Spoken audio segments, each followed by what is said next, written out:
दर्शकों, ऑनलाइन और ऑफलाइन के चक्कर में प्राइवेट स्कूल और स्कूल्स के जो ऑनर्स हैं वो भी फंसे हुए हैं। और बदकिस्मती की बात है कि सरकार पहले इंतजाम नहीं करती है और फिर से पहले ही, व्यवस्थाओं से पहले ही कुछ थोपने का प्रयास करती है। शायद यही कारण है कि आज प्राइवेट स्कूल्स ऑनर एसोसिएशन ने बाकायदा एक प्रेस कॉन्फ्रेंस की और सरकार को लताड़ा। एफिलेशन हो उसको लेकर के भी इनको दिक्कत है, SRO 177 हो उसको भी दिक्कत है।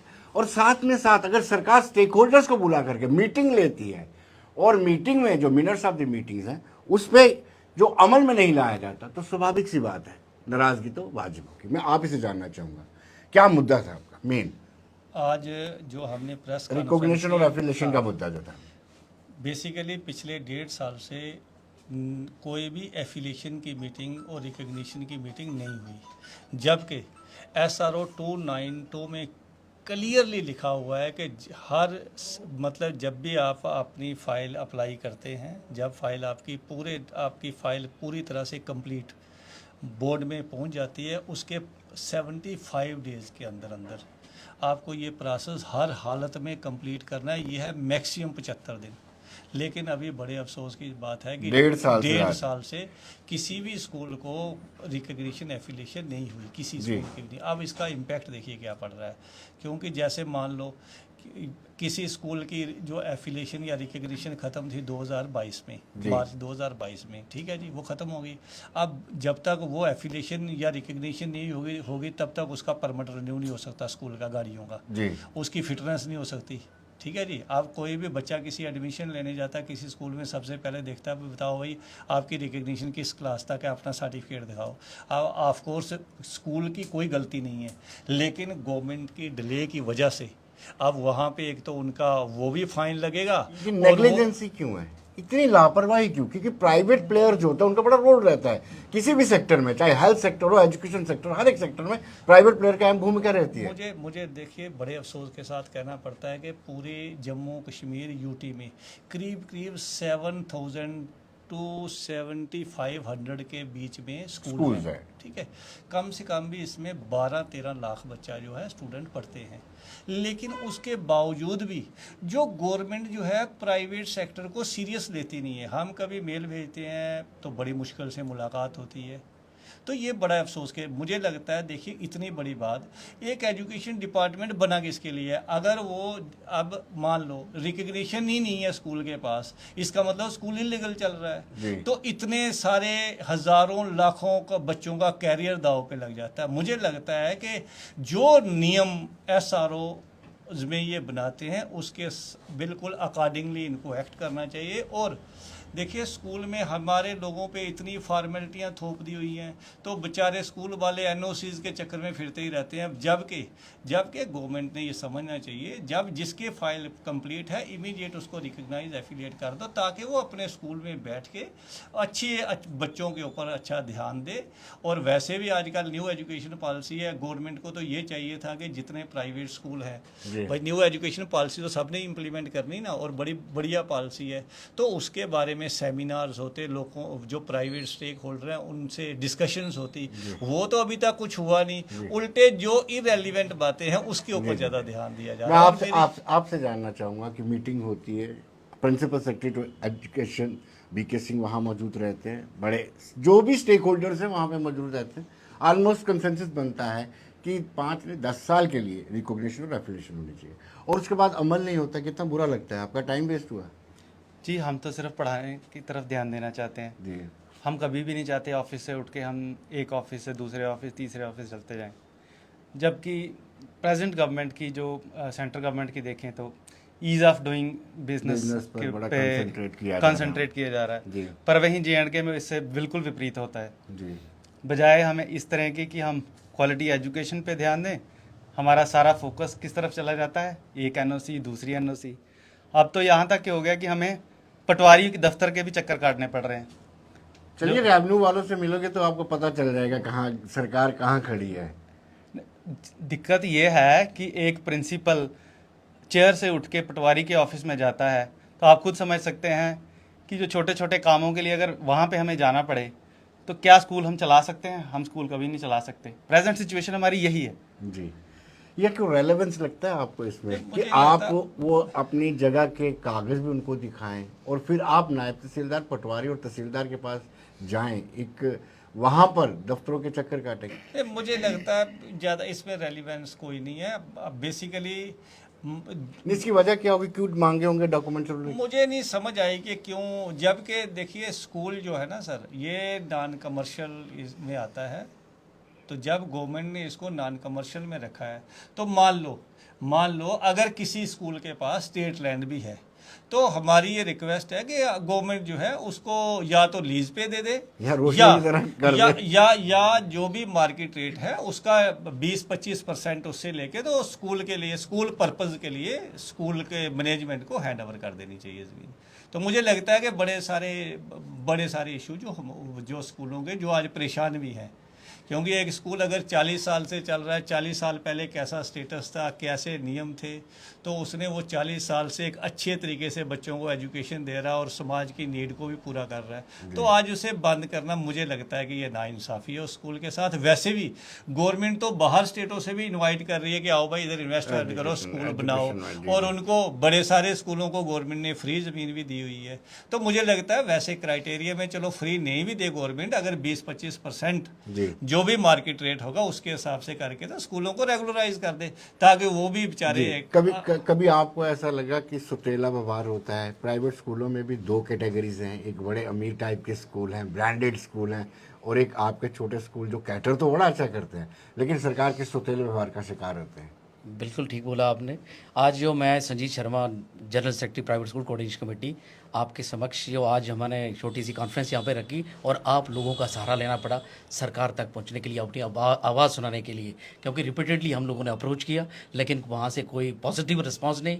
आज हमने कहा मीडिया का सहारा लेके सरकार तक अपनी गुहार और अपनी परेशानियाँ आपके माध्यम से सुनाएं। क्या आज आप जैसे आपने बात की कि हमें जो सुतेला व्यवहार है, आप देखिए गवर्नमेंट के अंदर आप जितने भी हमारे जो लो बजटरी स्कूल्स हैं, ये 90% स्कूल्स ये लो बजट के हैं और सिर्फ महज 10 और 5% high elite rich elite class के स्कूल, वो हाई प्रोफाइल क्लास लोगों के हैं। अब मुझे बताएं, सरकार हाई प्रोफाइल के लोग पढ़ेंगे, पहले ही पढ़ा करते थे और उनके लिए रिच एलीट स्कूल बने हैं, और जो वो दूसरे लोग हैं वो बाहर विदेशों में भी पढ़ाते हैं लोग।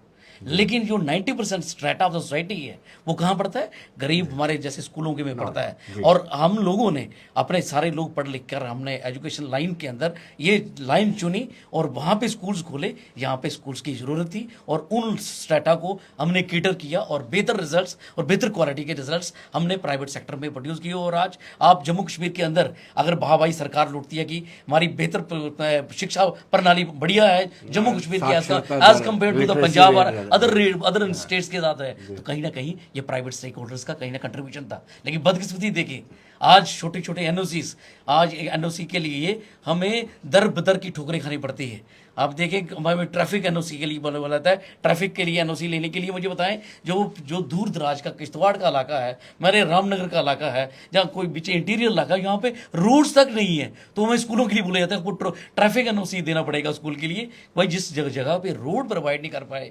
जिस स्कूल के अपनी ट्रांसपोर्ट फैसिलिटीज नहीं है, वो क्यों जाएगा आईजी के पास क्यों जाएगा? लगता है कि इतना पेचीदा क्यों बनाया जाता है? मुझे ये लगता है कि फॉर्मुलेट की जाती है, स्टेक होल्डर्स का ध्यान नहीं रखा जाता है। ये बदकिस्मती है कि जब भी कभी स्कूल के पॉलिसीज बने तो स्टेक होल्डर सारे सबकी इन्वॉल्वमेंट होनी, लेकिन बदकिस्मती है जब स्टेक होल्डर के बजाय आप वहाँ पे चंद ब्यूरोक्रेट्स और जो लोग बैठते हैं और वो ग्राउंड रियलिटी से अवगत नहीं होते और जो लॉज और जो कानून जो नए ऑर्डर्स निकालते हैं उनका ग्राउंड रियलिटी में परेशानी है, सबको भेजनी पड़ती है।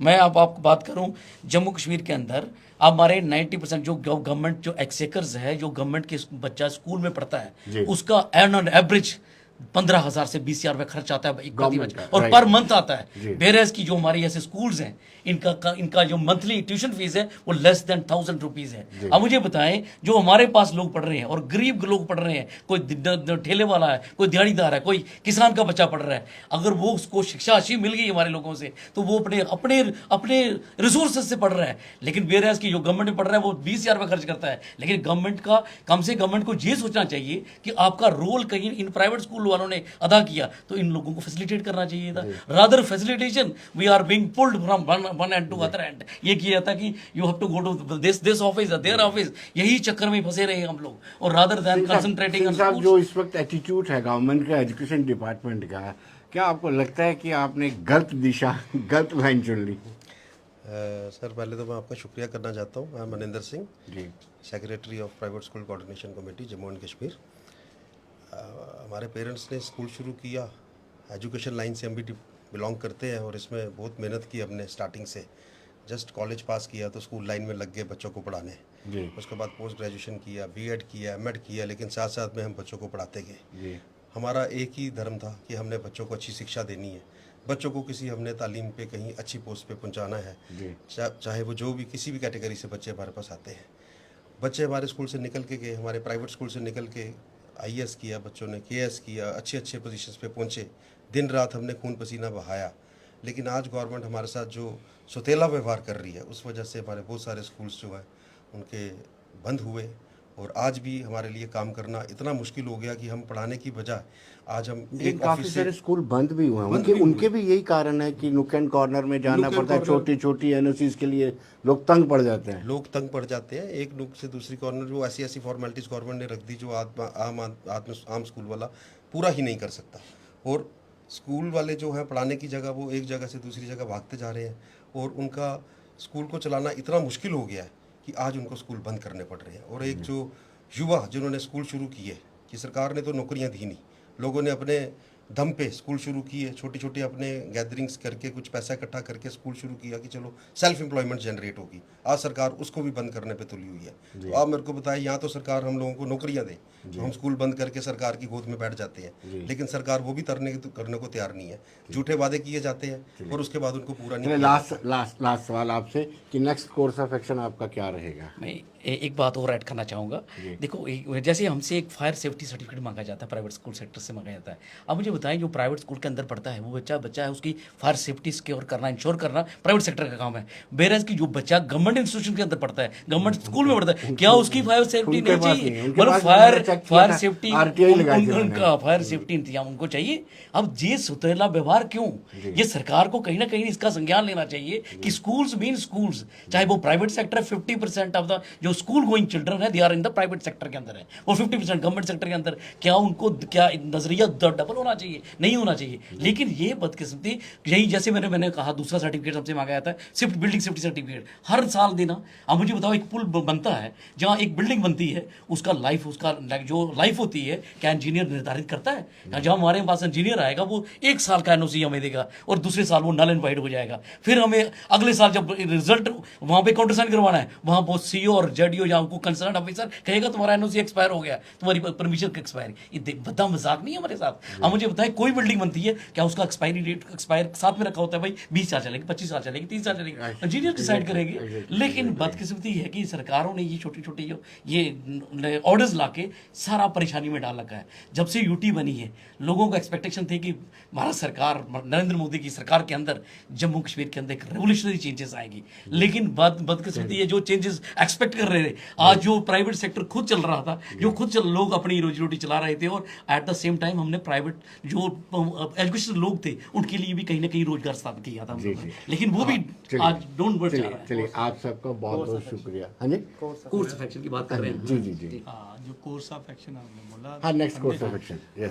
हमने बड़ा कैटेगरिकली गवर्नमेंट को बोला है, हमने उनको 10 दिन का समय दिया है। अगर हमारी जो भी बातें हैं, अगर हमारी डिमांड्स, जो इशू अगर गवर्नमेंट ने विद इन 10 डेज रिजॉल्व नहीं किए, तो हमारे पास प्रोटेस्ट करने के लिए कोई दूसरा ऑप्शन नहीं बचेगा। जी, बहुत बहुत शुक्रिया आप सबका, बहुत बहुत शुक्रिया। सरकार बात करती है ईज़ ऑफ डूइंग बिजनेस की, और आप इनके चेहरे देखेंगे तो आपको इस चीज़ का एहसास हो जाएगा कि ये पढ़े लिखे लोग पटवारी के पास जाएंगे, ये पढ़े लिखे लोग फायर सर्विसेज वालों के पास जाएंगे, ये पढ़े लिखे लोग दर बदर होंगे, और इनका योगदान भी है समाज में। फीस तो लेते हैं, लेकिन एजुकेशन सेक्टर में इनका बड़ा योगदान है। तो मैं चाहूँगा कि सरकार अगर जो कोई फैसले लेती है, वो इस लिहाज से फैसले ले कि स्थितियाँ, जो परिस्थितियाँ हैं वो आसान हो, जो लाकूनाज है वो नहीं रहे, और जो इनकी समस्या है उनका निवारण हो। धन्यवाद।